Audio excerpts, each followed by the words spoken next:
Deputy Speaker. I think on behalf of the Zoroastrian community, especially our patron, Lord Bilimuria, who was here last year, is unable to come, but I would like to thank you and Sir Lindsay, the Speaker, for this wonderful gathering. And as Ibrahim rightly said, this country, whatever people may say about it and crib about it, we are here because it is this country, the United Kingdom, that welcomed us. I was born in Aden, came here as a refugee in the mid-70s. You mentioned the Ugandan Asians, there were similar issues with the Aden Asians. But the important thing is this, that the Zoroastrian community is one of the world's tiniest religious minorities. Very ancient, of course, those amongst who know us as Zarathushtis, we originate from what today is Iran, Kurdistan, Central Asia.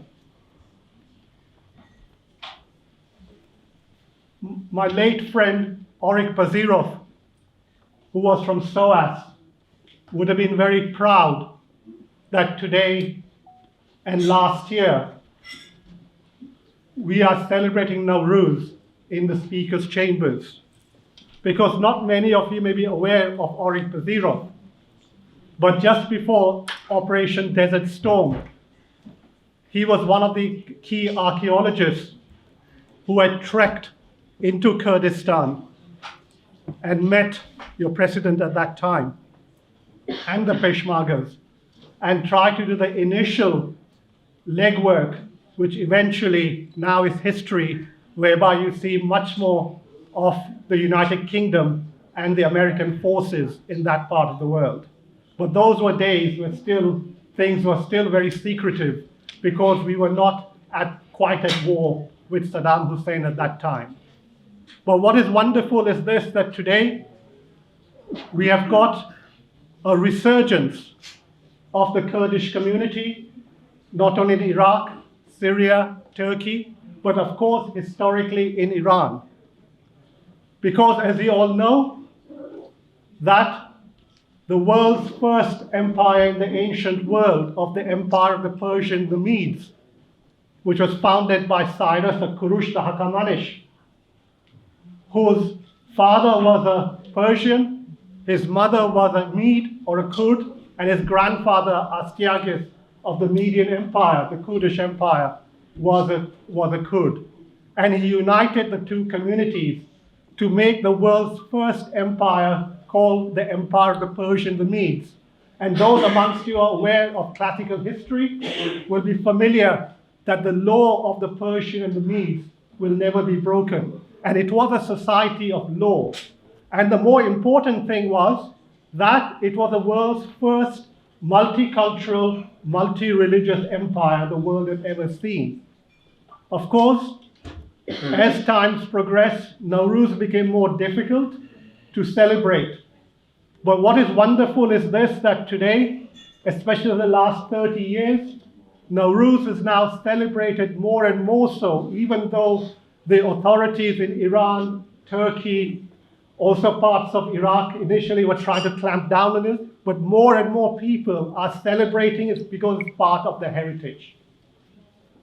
For the Zartushti community, of course, we have been celebrating Nowruz in this country since the late 1800s, because we were established here in 1861, and of course in 1992, we had the first election of the parliamentary MP of what we call a non-white ethnic minority. Of course, today is wonderful to see Parliament has got so much diverse members of the community, which is great. This is what makes this country great. I would just conclude by saying is this, that Nowruz, of course, is a celebration for everybody today, especially of the old heartlands of what was the Persian and the Median Empire. But the origins of Nowruz is very much lies within the Zartushti religion. We talk about spring, the new year, the new beginning. But I would just like to share with you that in the Zoroastrian text, evil wanted to destroy the world. And God selected a young shepherd boy called Yima, or Jamshid, as known as the Shahnameh or Firdoshi, to protect the world. And the story is very similar like Noah's Ark, except the Iranians lived in a far colder climate. For us, it's the Ice Age.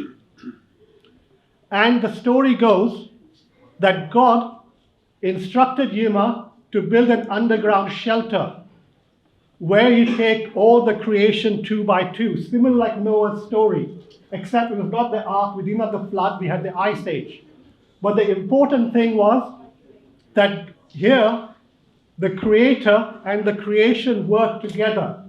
Because in Zoroastrianism, evil is independent from God, and it is vital for all of us to defeat evil by doing goodness, doing good thoughts, good words, good deeds. The Ice Age came for about over 40 years.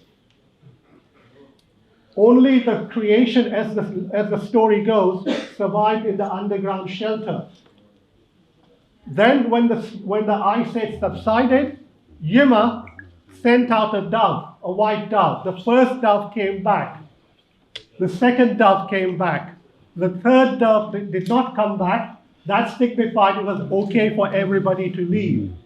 And that is how then subsequently, as the part of the Zoroastrian story goes, that the world started to grow again. And this is the significance of Nowruz, the new beginning, and why it is spring. Because we live, part of our heritage is in a very cold climate. People die. Today, in ancient time, we didn't have central heating. We were not, so people died. So New Year was important, Nowruz was important.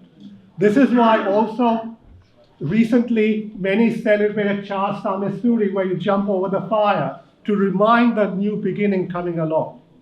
So once again, just like to share with you that it's wonderful we are having Nowruz.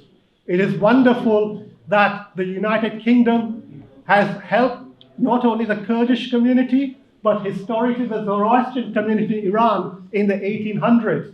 Because if it wasn't for the British, not only the Zoroastrian community would exist today in Iran, and neither would the Jewish community as well, and so with the Armenians and others. So whenever I remind people when they talk and criticize this country, I say, thank God Britain came to save us when the time was right. And again, we talk about ISIS, and again, thank God President Obama at that time sent the Air Force to rescue the Yazidis. Because again, it was important that communities, like all communities, are safe and progress. So once again, Happy New Year. Have a wonderful celebration, and thank you for inviting. Thank you.